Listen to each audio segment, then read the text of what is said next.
ध्यान से सुन लो, सारी जिंदगी मेरी बात याद रखना। कोई इंसान, बोल दो, कोई इंसान, बोलो मेरे साथ, कोई इंसान कभी भगवान नहीं हो सकता। भगवान भगवान है और इंसान कभी भगवान, हम कभी भगवान नहीं हो सकते। एक अच्छा इंसान हो सकता, आप अच्छे इंसान हैं, आप देवता हो सकते हैं, आप तो देवतुल्य हैं। आप कैसे हो सकते हैं? आप देवतुल्य हो सकते हैं, आपके गुण श्रेष्ठ हैं, तो आप सबसे अच्छे और सबसे अलग हो सकते हैं। परंतु आप भगवान किसी भी स्थिति में हो सकते हैं। कुछ लोग कहते हैं ये भगवान है। अब तुम्हें कैसे समझाएं? तुम कहो अरे महाराज सब लोग कहते हैं भगवान, सब लोगों का क्या है साहब? सब लोग तो ये भी कहते हैं कि हम बंदरों की संतान है, डार्विन ने कहा है। तो क्या मान लें? यदि हम बंदरों की संतान हैं तो बंदर इंसान क्यों ना हो गए? फिर भी बंदर क्यों है? हम ऋषि मुनियों की संतान हैं। हर बात कैसे मान ले तुम्हारी? तुम गलत भी तो कहते हो। हम बंदरों की संतान हैं, ये थ्योरी हमें पढ़ाई जाती है। डार्विन ने कहा, चलो बताओ डार्विन का जन्म कब हुआ? डार्विन का जन्म हुआ है 12 फरवरी 1809, 1800 में हुआ। और गोस्वामी तुलसीदास जी का जन्म कब हुआ? 1554, 1554 में तुलसीदास जी और 1809 में डार्विन। तो बताओ पहले कौन आया, तुलसीदास जी या डार्विन?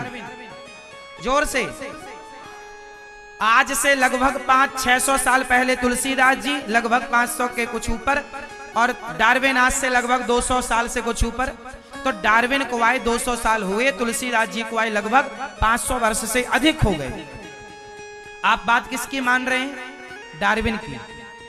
आप विदेशी आदमी की बात तो मान लेंगे कि हम बंदरों की संतान हैं, पर हमारे ऋषि मुनियों ने कहा है कि राम जी मनुष्य थे और उन मनुष्यों का साथ देने वाले उस समय पर विकसित बंदर भी हुआ करते थे। वो बंदर थे, हम कहाँ कह रहे बंदर नहीं थे, पर बंदर भी थे और इंसान भी। हम ऋषियों की संतान हैं, बंदरों की नहीं। राम जी की सेना में विकसित बंदर थे।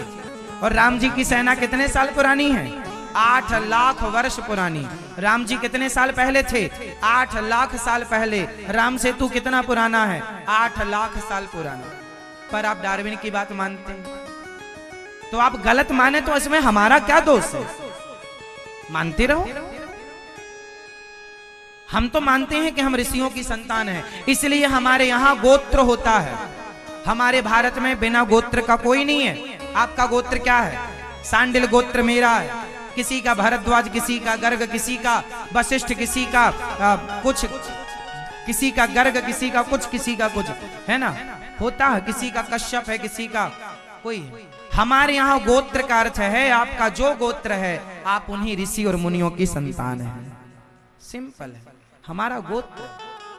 हम प्रमाणित लोग हैं साहब, हमारा गोत्र है। तुम्हारे पास कुछ नहीं है, तुम कह रहे हो हम बंदर की हाँ तुम हो सकते हो बंदर की तरह लाल लाल होते हो, पर हम भारतीय हैं, हम तो ऋषियों की संतान हैं। तुम अपने से हमें क्यों तुलना कर रहे हो? अच्छा बताओ, विदेशों की, अमेरिका, लंदन, जापान, पेरिस की तुलना भारत की धरती से हो सकती है? बताओ भारत में और विदेशों में क्या अंतर है? फटाफट बताओ, बोलो। विदेशों में और भारत में क्या अंतर है? संस्कारों का अंतर है, माटी का अंतर है।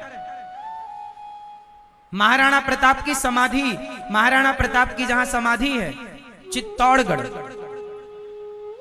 वहां पर एक विदेशी आया और समाधि की माटी उठाने लगा। वहां धूल पड़ी थी, धूल समेटने लगा, थैली में भरने लगा। किसी भारतीय ने पूछा क्यों आपको ये धूल, आप क्यों समेट रहे हैं, क्या करेंगे? बोला हम अपने देश में से धूल को छिड़केंगे। क्यों? बोले हमारे देश में यदि ये माटी होगी तो हमारे देश में भी इस माटी के प्रभाव से महाराणा प्रताप जैसे महान बेटे पैदा होंगे। महाराणा प्रताप जैसे लोग और झांसी की रानी जैसी बेटियां, दुर्गावती, जीजाबाई, ये लोग भारत में ही हुए हैं। आप इतिहास उठाओ, अमेरिका, जापान, लंदन, पेरिस, सबका इनके जन्म का इतिहास उठाओ कि ये देश बने कब, और भारत का इतिहास उठाओ, भारत कब बना, कितना प्राचीन है भारत। राम के जमाने में पूरी धरती भारत थी, कृष्ण के जमाने में पूरी धरती भारत थी। समय काल परिस्थिति पर देश के टुकड़े होते गए, बंटवारा होता गया, जिसे जो अच्छा लगा वो वहां रहता चला गया। दुनिया में किसी देश के नाम से सागर नहीं है, हमारा हिंद महासागर हमारे नाम से है। हिंदुओं का हिंद महासागर, सनातनियों का सागर हमारे, पूरी दुनिया मानती है हिंद महासागर, हाँ या ना। फिर पूरी पृथ्वी किसकी है? आज तुम कब्जा कर लो, मान लो, कोई पंथ कोई मजहब नहीं, एक सनातन, मूल में सनातन। बाद में एक गंगा नदी होती है, फिर एक गंगा का डैम बना के, बांध बनाकर उससे ढेर सारी नहरें निकाल दी जाती हैं, ढेर सारी नहरें निकाल दी। उसी तरह एक मूल गंगा की तरह सनातन है और बाकी मजहब पंथ सब उसी की नहरें हैं, शाखाएं हैं। अब लोगों ने अपना अपना स्थापित कर लिया, कर लो, पर मूल में तो हर व्यक्ति सनातनी है।